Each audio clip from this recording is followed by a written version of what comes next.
सांख्य कारिका कक्षा 46।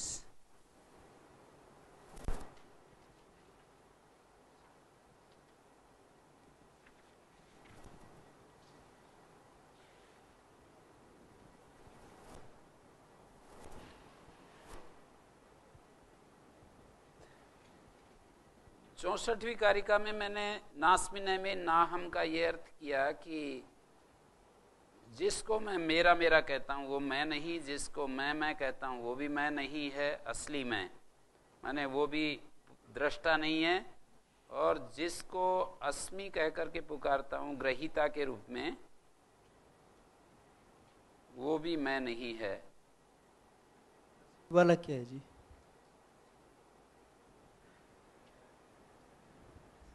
अस्मिक वाले को ऐसे समझना पड़ेगा कि जैसे ना एक होता है दृष्टा, और एक सांख्य योग की साधना में ग्रहीता, ग्रहण और ग्राह्य तीन शब्दों का भी प्रयोग किया है। वहां पर योग दर्शन में ग्रहण इंद्रियां होती हैं, ग्राह्य विषय होते हैं, और ये चैतन्य युक्त जो बुद्धि शक्ति है जिसको हम जीव कहते हैं, जीवात्मा कहते हैं, ये ग्रहीता है। ग्रहीता में ग्रहीता जब आलंबन होता है समाधि का, संप्रज्ञात समाधि होती है, और जब निर्वस्तुक हो जाता है, कोई भी आलंबन नहीं होता है, जैसे कि विराम प्रत्याभ्यास पूर्वा सूत्र में कहा है निर्वस्तुक।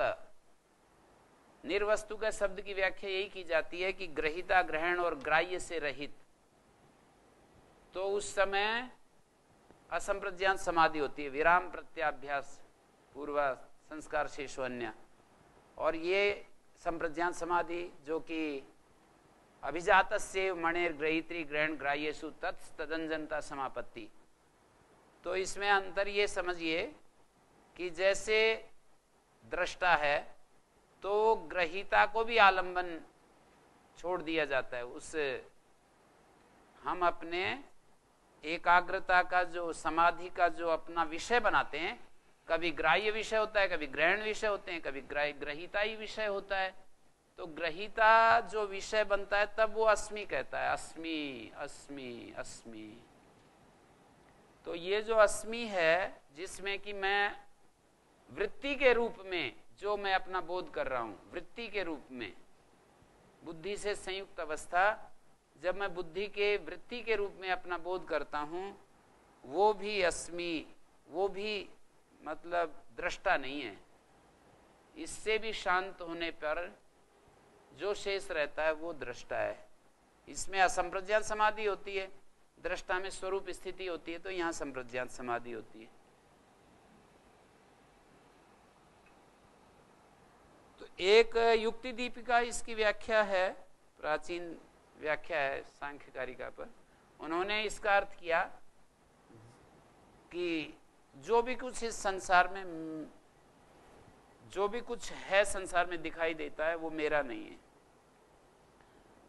और अहम की व्याख्या की, नाहम की व्याख्या की कि मैं करता नहीं हूं, और अस्मि की व्याख्या की उन्होंने कि मैं क्रियाहीन हूं, मैं क्रियाहीन हूं, मुझ में किसी प्रकार की क्रिया नहीं है। नास्मि नय में नाहम, मानी मेरा कुछ भी नहीं है, मैं किसी चीज का भी करता नहीं हूं। ये बुद्धि की तरफ से दृष्टा के पाले में खड़े होकर के बात कही गई कि मेरा कुछ नहीं है। बुद्धि उसके पाले में खड़े होकर के ये बोल रही है मेरा कुछ नहीं है, मैं कुछ नहीं हूं, मानी मैं जो है किसी चीज का, किसी क्रिया का, क्रिया भी मुझ में नहीं है, करता भी मैं नहीं हूं। अविपर्ययात संशय रहितात केवलम विशुद्धम ज्ञानम उत्पद्यते, वो ज्ञान जो सबको प्रकाशित करता है। ये उस ज्ञान की बात कर रहे हैं जो सबको प्रकाशित करता है। अविपर्ययात विशुद्धम केवलम उत्पद्यते ज्ञानम। एक ज्ञान होता है जो बुद्धि से मिल करके और फिर विषय का ज्ञान करते हैं हम। वो विषय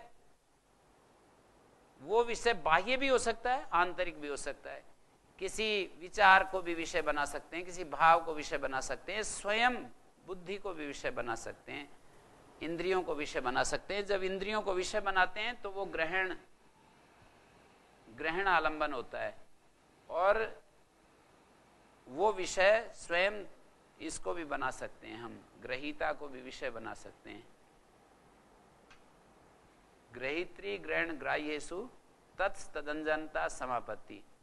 तो ये जो ग्राह्य है ना, ये है मैं, नास्मि मैं, ये मेरा नहीं है, या जिसको मैं ग्राह्य कह करके, मेरा कह करके, ग्रहण और ग्राह्य दोनों को हम मैं कह सकते हैं ना।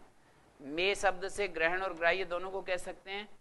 ये दृष्टा नहीं है, और अहम जो इनके साथ अभिन्न होकर के दृष्टा दृग्दर्शन शक्ति एकात्मतैव अस्मिता की जो स्थिति है वो भी दृष्टा नहीं है। दृग्दर्शन शक्ति एकात्मतैव जो स्थिति है वो भी दृष्टा नहीं है, और जो अस्मि कह करके ग्रहीता जो कहता है ना, वो भी ये नहीं है, दृष्टा नहीं है। तेन निवृत्त प्रसवाम अर्थवशात सप्तरूप विनिवृत्ताम प्रकृतिम पश्यति पुरुषा प्रेक्षक वद अवस्थिता स्वस्थ। जितने भी पदार्थ, उन पदार्थों का स्पष्ट रूप से जब भेद ज्ञान हो जाता है तो स्वच्छ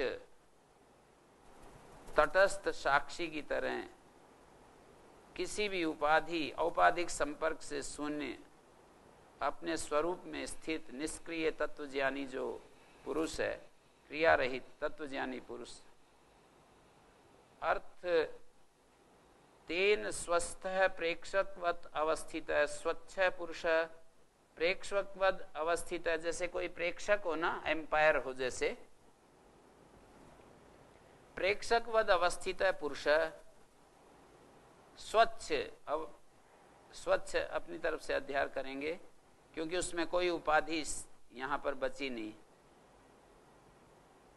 अर्थवसात निवृत्त प्रसवाम सप्त रूप,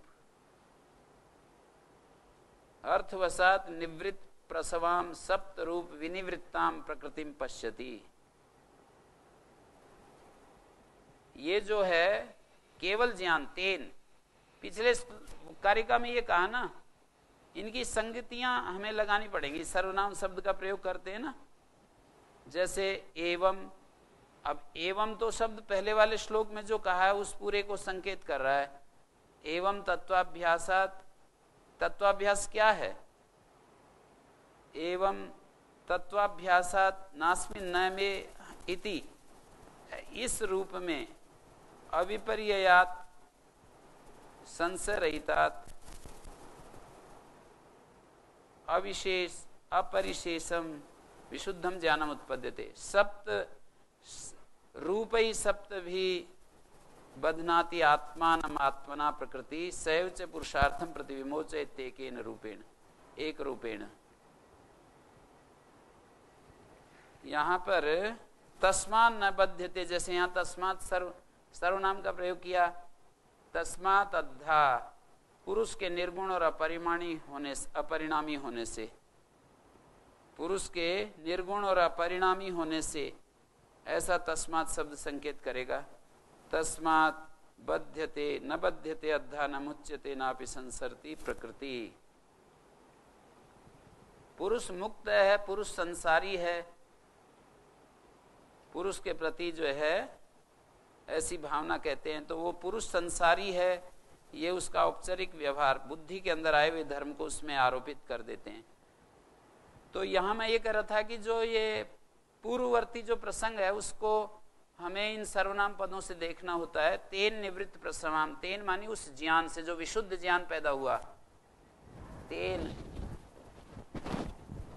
वो जो विशुद्ध ज्ञान पैदा हुआ, तेन निवृत्त प्रसवाम, उस विशुद्ध ज्ञान के द्वारा प्रकृति अपने प्रसव, अपने जो भोग अपवर्ग रूप जो प्रयोजन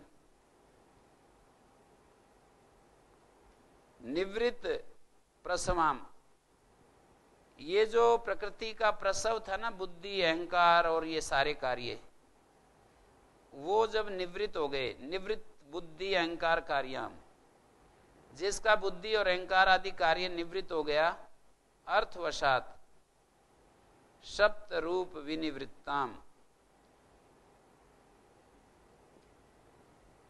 मानी पुरुष के जो उभय प्रयोजन है, अर्थ शब्द तो भोगोपवर्ग के लिए ही आता है, तो अर्थवशात सप्त रूप विनिवृत्ताम, सप्त रूपों से विनिवृत्त हुई जो ये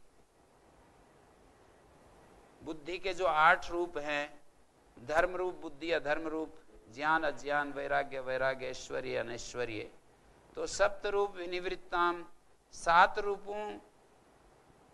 रूपों से हटी हुई जो प्रकृति है, निवृत्त प्रसवाम, बुद्धि अहंकार आदि जो आगे और उत्पत्ति नहीं कर रही है, अन्यथा प्रकृति निरंतर हमको वहां से बुद्धि के रूप में, अहंकार के रूप में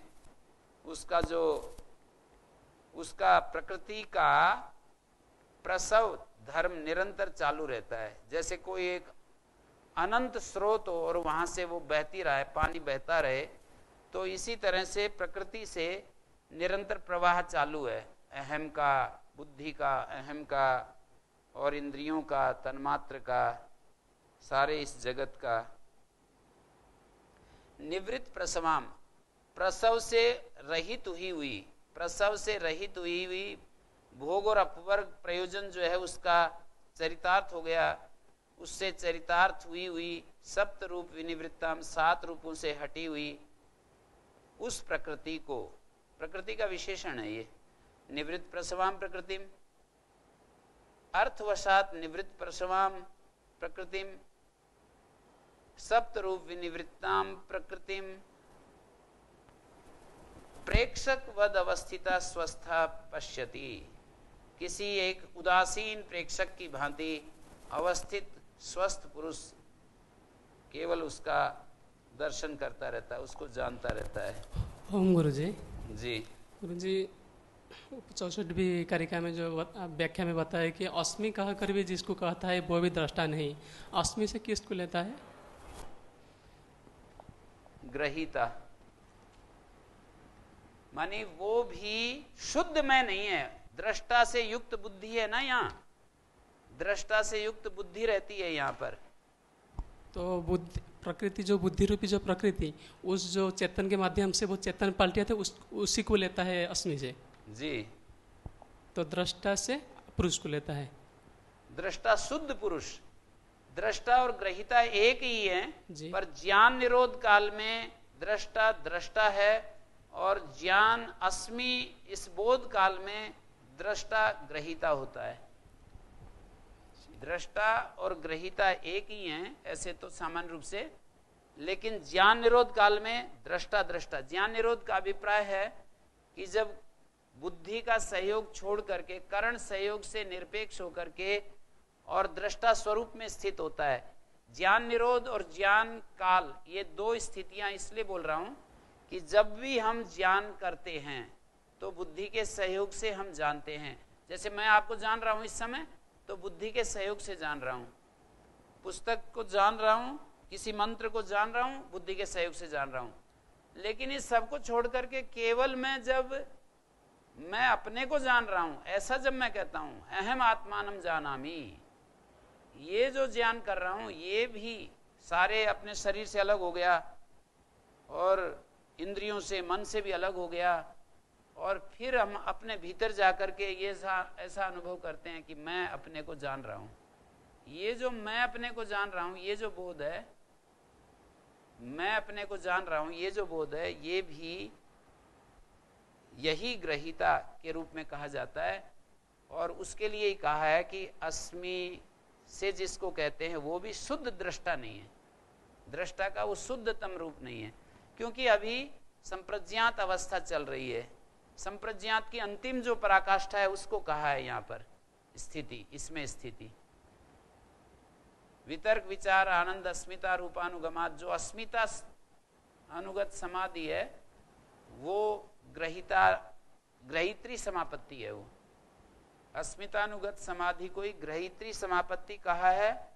और उसका भी जब निरोध हो जाता है तब दृष्टा मात्र शेष रहता है, वृत्ति रहित अवस्था।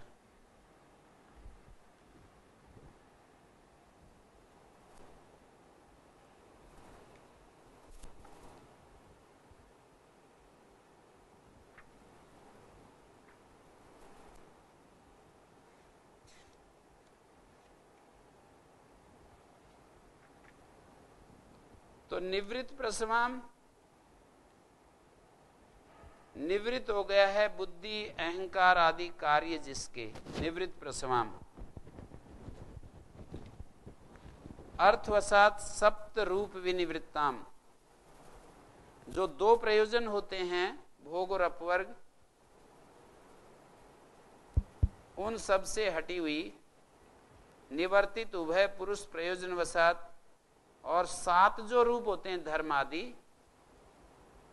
सप्त रूप विनिवृत्ताम, धर्म अधर्म आदि जो 7 रूप हैं जिनसे वो अपने को बांधती थी, उनसे भी हटी हुई।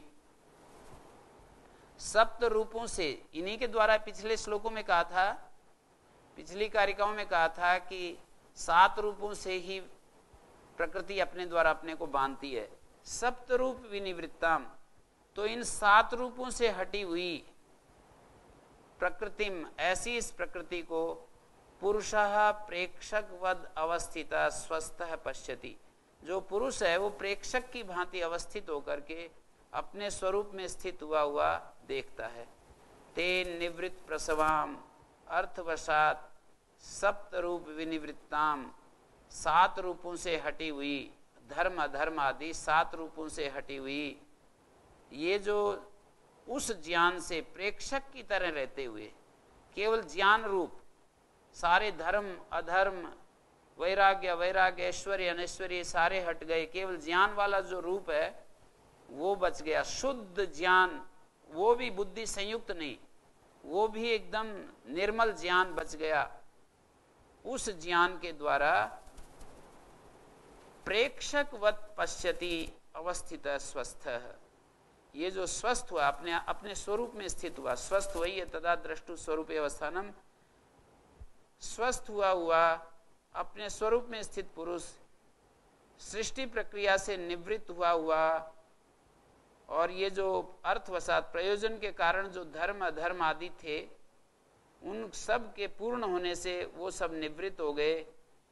तो ओम जी गुरु जी, ये जो ग्रहिता स्थिति है, तो ये स्थिति और जो ऊपर दृष्टा लिखा हुआ है, तो ये जो दृष्टा है इसमें तो महत तत्व या बुद्धि जो कहते हैं उसकी तो बात ही नहीं है जी, शुद्ध चेतन तत्व की बात।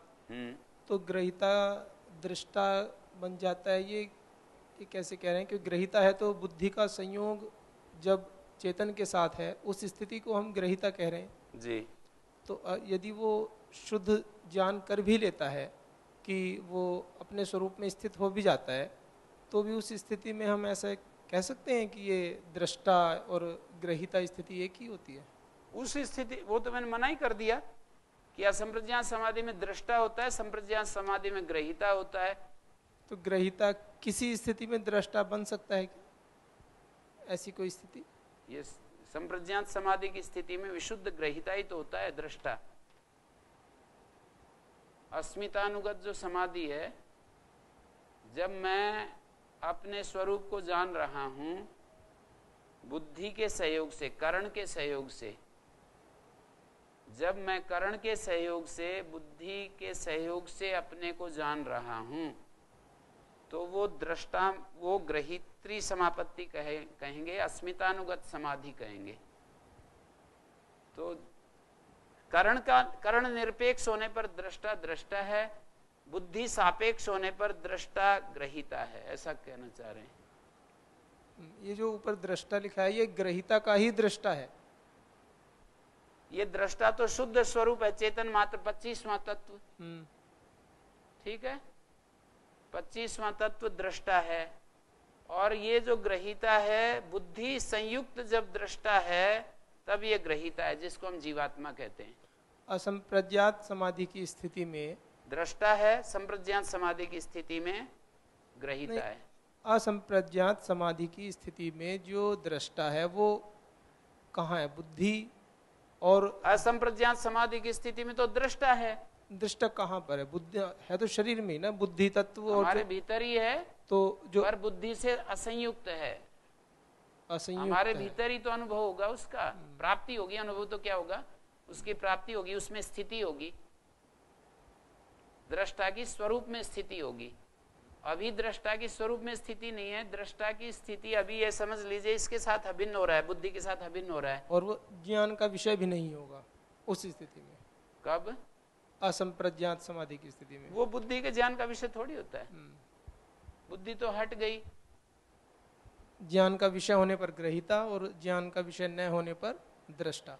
हाँ, बुद्धि के द्वारा जब वो ज्ञान का विषय होता है तो वो ग्रहीता है, और बुद्धि से रहित अवस्था में वो दृष्टा दृष्टा है। बुद्धि से असंयुक्त अवस्था में दृष्टा दृष्टा है।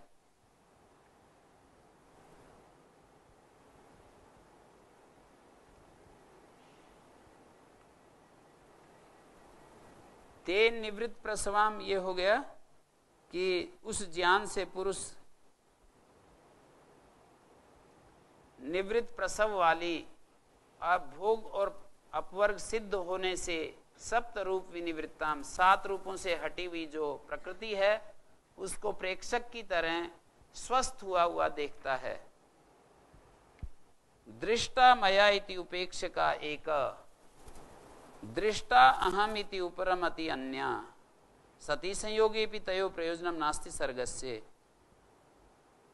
रंग भूमि पर रंगस्थ मया दृष्टा इति एका उपेक्षक, दृष्टा मया, ये कर्मवाच्य का प्रयोग है। दृष्टा मया, दृष्टा का प्रकृति,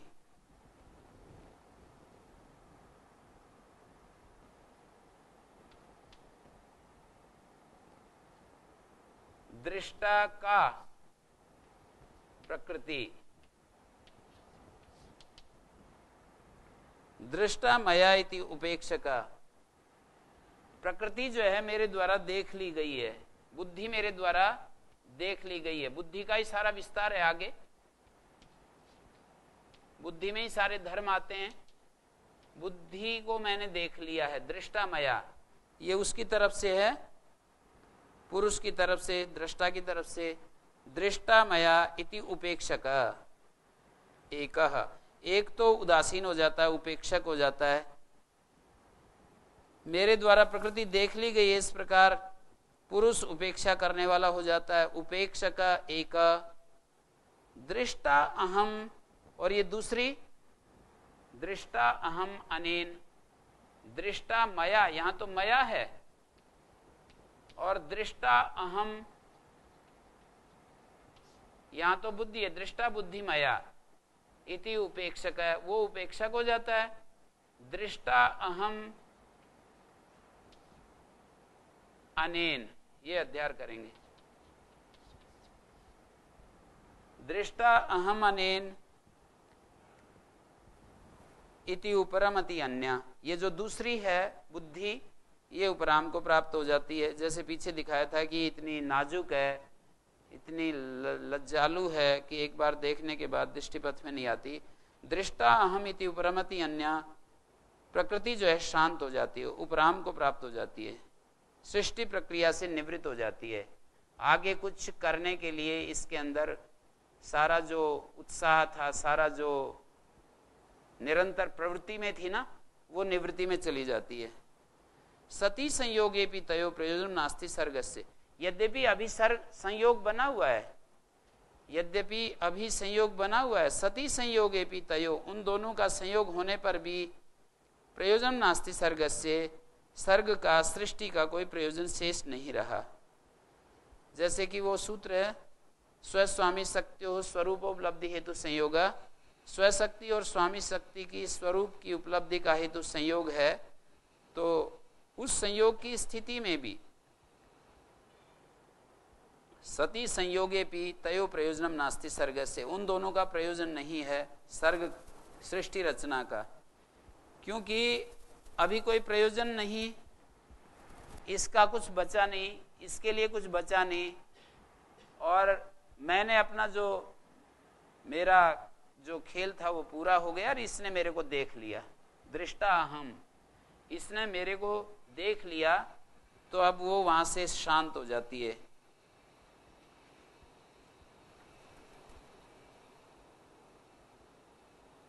और इसी को अगली कारिका में समझाया है, सम्यक ज्ञानाधिगमात् धर्मादीनाम अकारण प्राप्तो।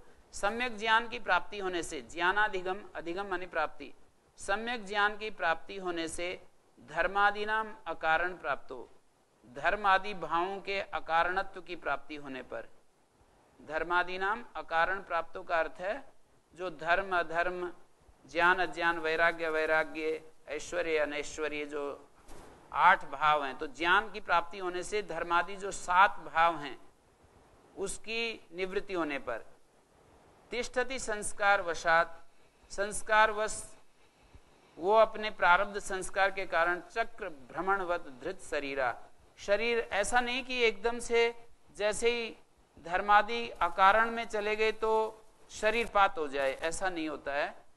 चक्र भ्रमणवत धृत शरीरा, चक्र जैसे चाक, कुम्हार का चाक होता है ना, एक बार उसको गति दे दी वो वापस खींच लेता है डंडे को, डंडा भी चाक को घुमाने में नहीं लग रहा, लेकिन पूर्व संस्कार के कारण से चाक घूमता रहता है। तो इसी तरह से पूर्व संस्कार के कारण, प्रारब्ध के कारण, ऐसा भी बोल सकते हो। शरीर धृत शरीर, धारण किया हुआ जो शरीर है वो अभी स्थिर रहता है, अभी एकदम धृत शरीर तिष्ठति, धृत शरीर तिष्ठति संस्कार वशात चक्र भ्रमणवत, चक्र भ्रमण की भांति ये जो हमारा शरीर है ये बना रहता है, अभी एकदम से उसको प्राप्त नहीं होता है। धृत शरीर चक्र भ्रमणवत कुलाल व्यापारी निवृत्ते विवेक वसात चक्र भ्रमा यथा तिष्ठति तथैव। हाँ जी, क्या करे? हाँ, वृत्ति तो नहीं है, उसी को इन्होंने समझाया कि वृत्ति नहीं है।